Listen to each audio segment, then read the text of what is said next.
to wind it up, and the big stride still has the lead. Here comes in second place Gold Sands, going well on the inside, but we're looking for room is Pushak. Everyone is a lot more accepting of your race or your sex. Royston French is the first really successful black jockey in England. If someone had said to me when I was living in the city, oh, you're going to be a jockey, I'd have laughed at him. Also staying on from a long way back is Mounted Rescue. It's Gold Sands. It could be the third winner of the night. For Luke Morris, it is. Gold Sands wins it. I'm Royston French, the first black jockey to break through the Sport of Kings. And on this episode of Al Arabi TV, I will be explaining my story, how I made it to the top, from horses and courses and jockeys and trainers.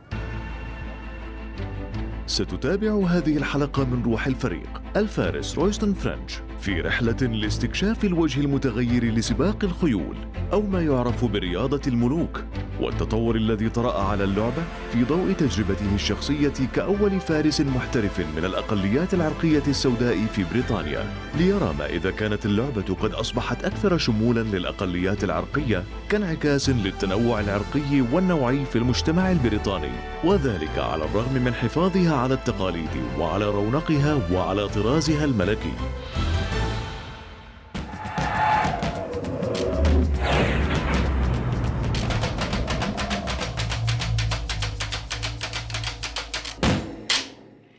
The Duke and Duchess of York brought Princess Elizabeth to the Richmond Horse Show, for she is herself a keen little horsewoman. يعرف سباق الخيول برياضة الملوك نظراً لارتباطه التاريخي بالعائلة الملكية في بريطانيا، بدءاً من عهدي الملك جيمس الذي شجع اللعبة والملك تشارلز الأول الذي برزت في عهده نيو ماركت كأول ملتقى شهير لسباق الخيول، مروراً بحلبات السباق الرائدة في رويال أسكوت البريطانية الشهيرة التي أسستها الملكة آن، وانتهاءً بشغف الملكة إليزابيث الثانية التي تعد من أكثر مالكي الخيول نجاحاً في بريطانيا. ولكن مع مرور الزمن برزت وجوه جديدة وأكثر تنوعاً في هذه الرياضة الملكية كرويستون فرنش الذي شق طريقه إلى القمة في هذه اللعبة. ترى من أين كانت البداية؟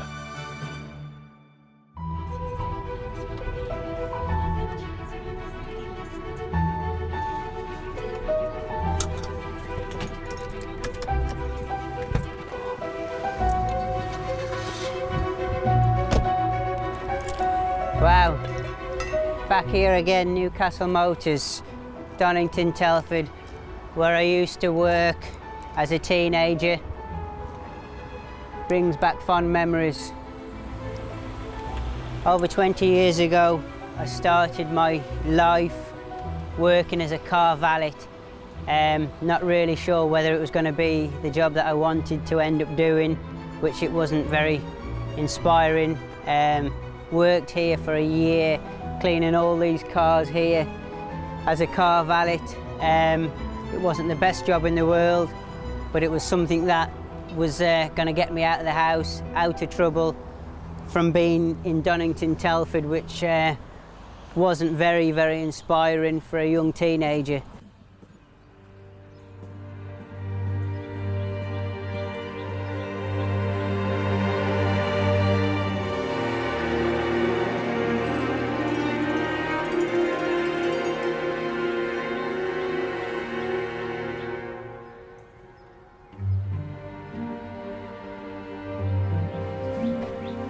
This is the front of the house where I grew up as a kid.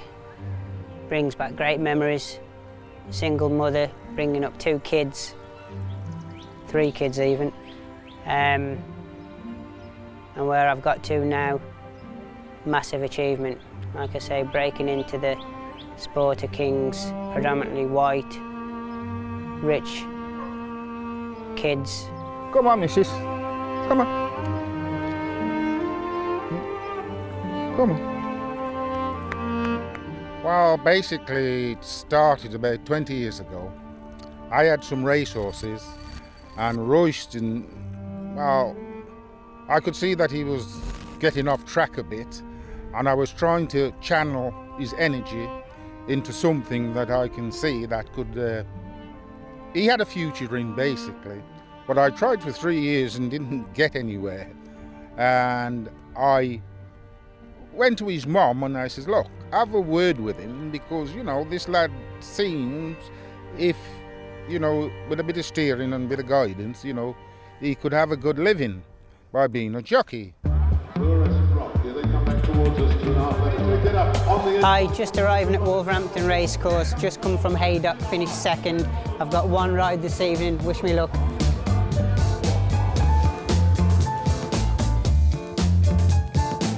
Just going to give you an insight of inside the weighing room and the preparations that we get up to. First of all, we get into the weighing room, get prepared for the race, put on our boots, breeches, back pad, and then we put on the owner's colours to identify which horse is what, and then we'll get out into the paddock, get our instructions from owners, trainers, and then we will take part in the race, and hopefully all smiles at the end of it.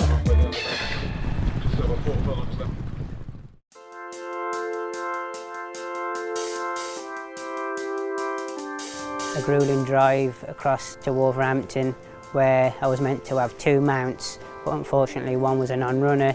My only mount at Wolverhampton, we finished 4th, so not a bad day after all. It's not normally the way I sort of see it watching the sport.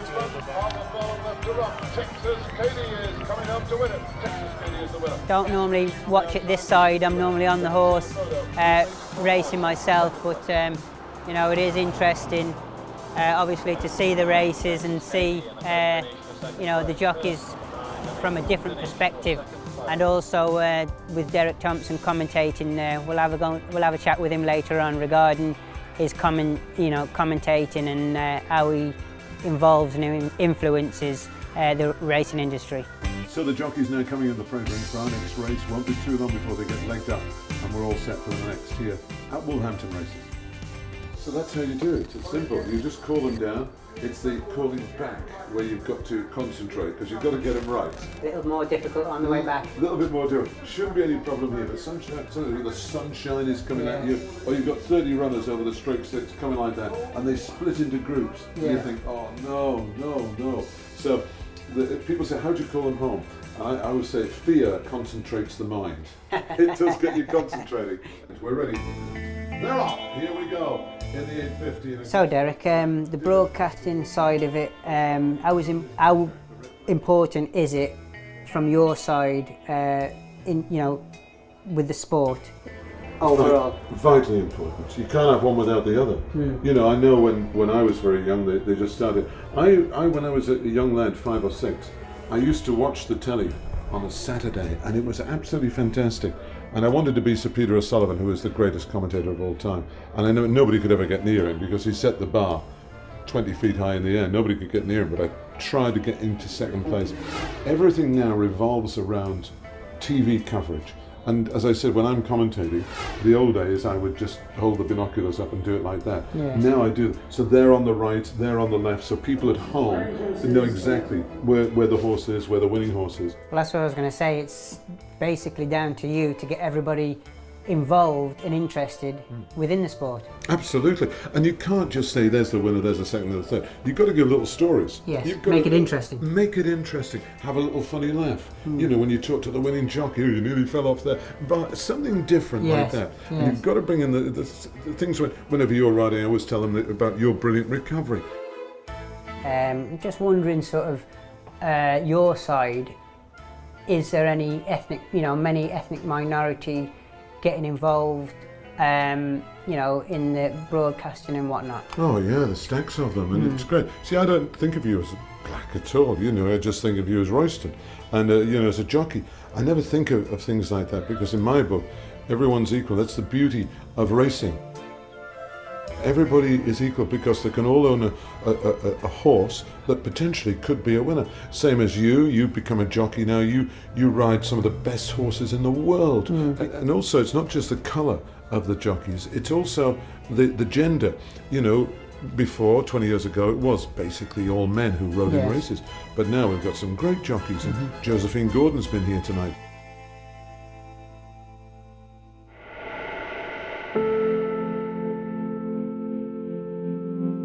Since I was little, I've started off with horse riding, and it's just gone on from there really. I pony raced, and then I went to the racing school and got educated through them for 9 weeks, and they put me in a placement for yard.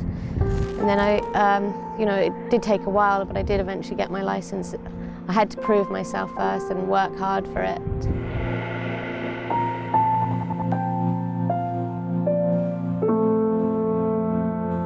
To me, I don't feel any different. I don't feel any different to the boys. They don't treat me any different. In and outside the weighing room, owners, trainers, they all treat me the same.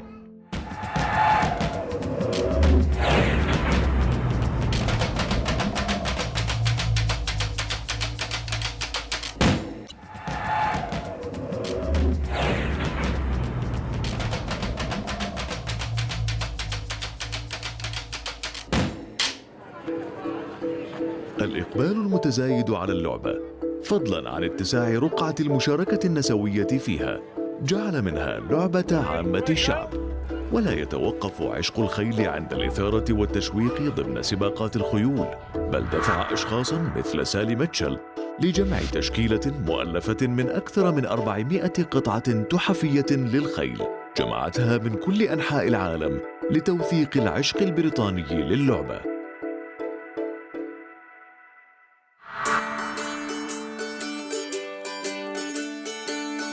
My passion for horses began when I was only 3 or 4, and I used to follow the greengrocer's cart up the street, talking to his horse. Fortunately, a neighbour suggested I went riding with their daughter, and that's where my passions really began. Although my parents weren't horsey, and horses tend to be a generational thing, I competed. I started in Gymkhana, and then I went show jumping, and in later years, dressage. My passion for the collection began because when I was quite young, my old blacksmith had a wonderful collection of horseshoes on his door, and they fascinated me. An old farmer gave me a horse brass, and I began to realize that you could actually find these things, and I started to collect. And now my collection goes back to 2000 BC, and when we were able to buy this building, it was a perfect house for it, and it's the only museum of the horse in the country, with 8 rooms and lots of items to see.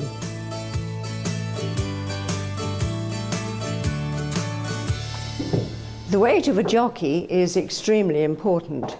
It's the way horses are handicapped to level a race out. It depends on the age of the horse and its previous performance. For a jockey, it can be very hard. A jockey has to diet extremely carefully, and if he's overweight, has to spend time in a Turkish bath. It can be very strenuous because the weight is very important to the horse's speed. It has quite an effect on it. And so, with these old scales, the jockey would have sat in here to be weighed, and the weights are put on here.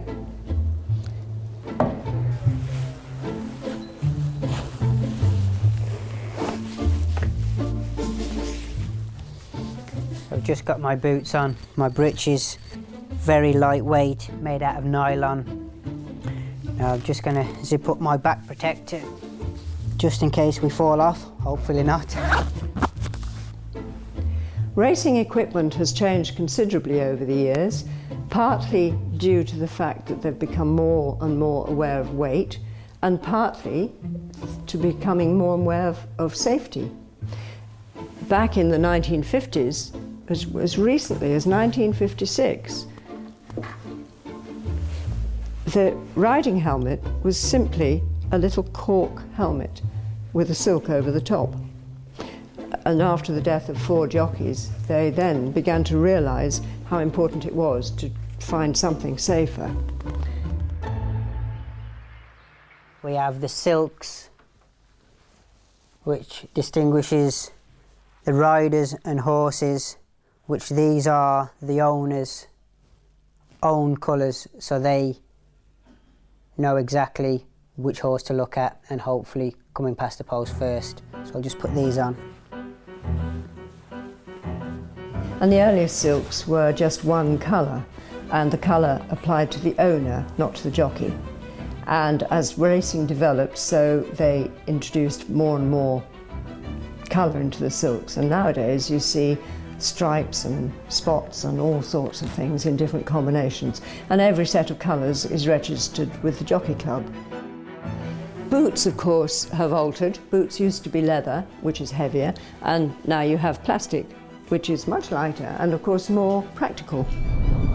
Just finished tucking myself in, ready for action. First race at Wolverhampton. Wish me luck.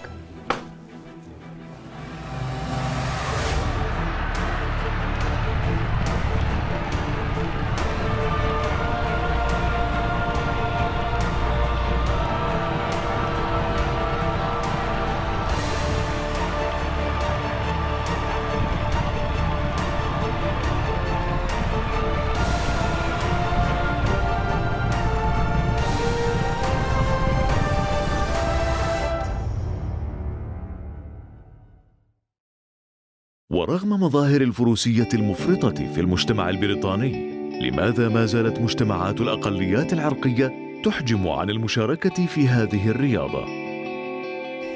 The history of the horse is wound up with the whole history of our country, the social history, the social development. The horse was our food, it was our transport, it was our tank in war, it was our power in the Industrial Revolution. It drove the engines and we used it for sport.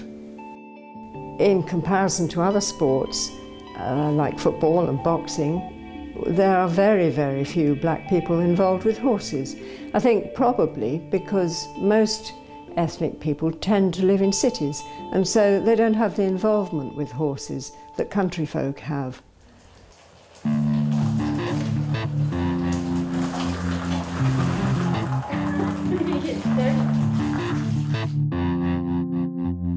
ولفهم ما إذا كان العيش في المدن يحول دون مشاركة الأقليات العرقية في هذه الرياضة، يقصد رويستون مركز تيلفورد للفروسية للقاء صديقه جاستن نويمان ليحدثه عن تجربته الشخصية كفارس من الأقليات العرقية.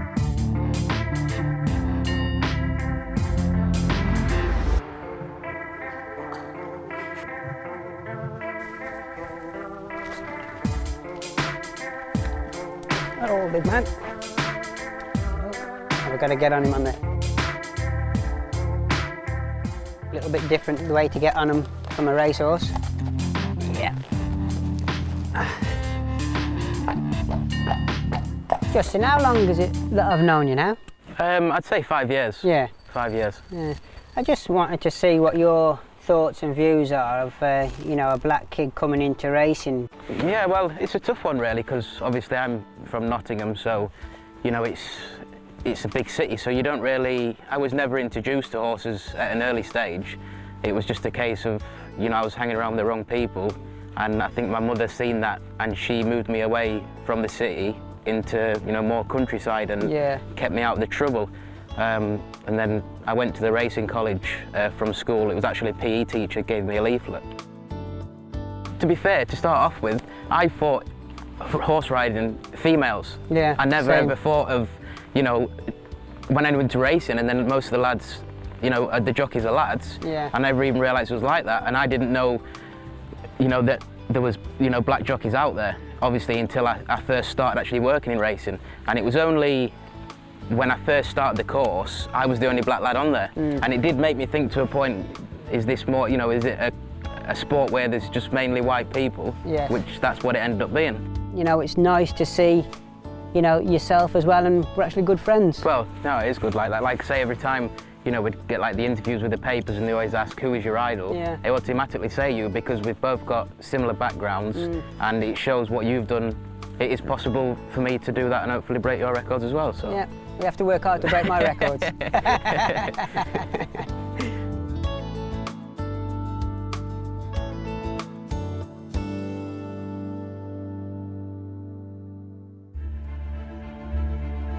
التقدم الملحوظ الذي شهدته اللعبة في مجال اللباس والعتاد والمتغيرات الاجتماعية تجاه الحواجز العرقية والنوعية تطرح سؤالاً هاماً حول التحديات التي لا تقتصر على الفرسان، بل يواجهها الأشخاص الذين يشاركون من خلف الكواليس في التحضيرات لهيكلة مشاهد السباق الأخاذة.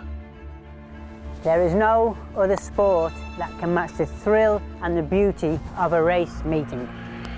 From the lush green grass to the beautiful horses, from the jockeys wearing their lovely silks, opening the starting stalls, horses bounding to the finish line, the crowd screaming and shouting, hoping they've backed the winner. Behind the lush scenes, there's many factors becoming a winning jockey, from agents, trainers, owners, and we'll be introducing you to my good friend Steph Hollinshead, who is a racehorse trainer.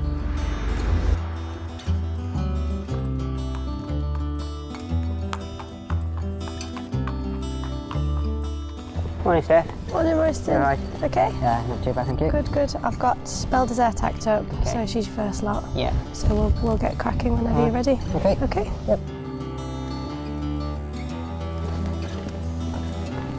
She's just in here.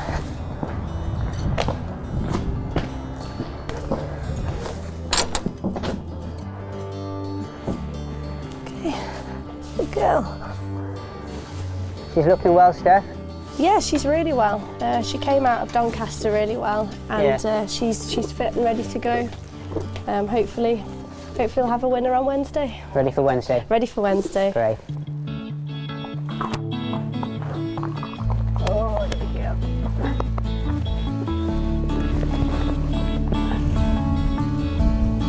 If you go down onto the cantering, warm up, a couple of laps on the cantering, trot and then canter, and then one up the all-weather.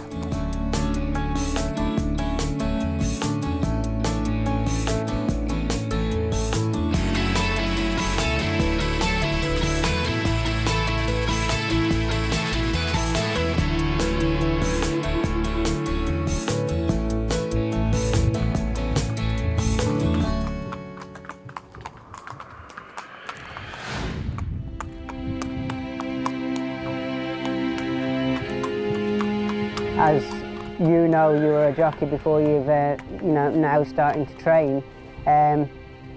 Falling off isn't that great, is it? No, falling off's terrible. You know, you fall off, you've got to get back on again, and it's great for me because I've ridden, and now I'm looking at it from a different perspective as a trainer. I now understand a lot of things when, say, trainers would speak to me as a jockey, and I now have a lot more respect for the trainers and where they were coming from. She's like, no, stuff off, you're not putting that back on again. You turn up at the races to ride a particular horse, it could last sort of minutes, but now you're having to deal with the horses 24/7 basically. Yeah, well now I realise how much goes into it, how many hours, and why as a jockey when feedback is a massive thing.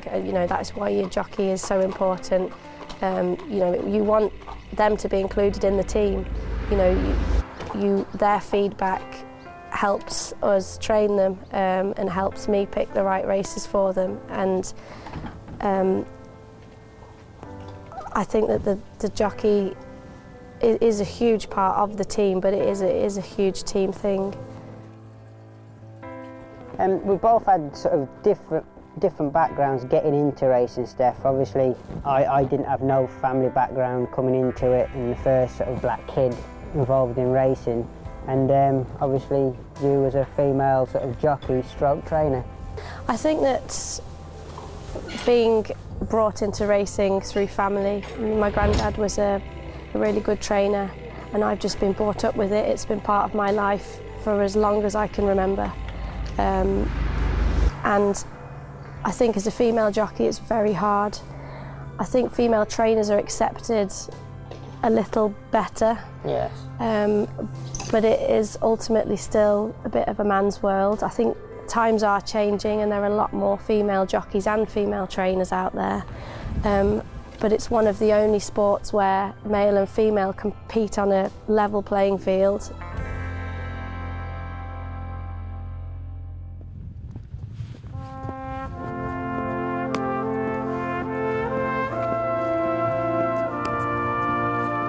You know, it's been a great journey. Wouldn't have changed it for the world. From a young black kid growing up in Telford to the man I am now. Life could have been a lot different with the crime, the violence. Who knows where I would have ended up. سباق الخيول من أكثر الرياضات إثارة وجزء لا يتجزأ من الهوية البريطانية، وهي تذهل الملايين في صناعة المشاهد الأخاذة والأداء الفريد. ورغم نخبويتها فهي في الوقت ذاته في متناول الجميع لتمنح فرصا لمحبي اللعبة من الأقليات العرقية، سواء كفرسان أو مدربين أو حتى متابعين لها من العامة. إنها ظاهرة ثقافية تجمع بين الملوك والشعب في شغف مشترك يعكس شمولية وتعددية بريطانيا اليوم. It doesn't matter if you're from an ethnic background, if you've got the determination, the will and the drive and just the raw talent. It's possible. I did it, anybody can do it.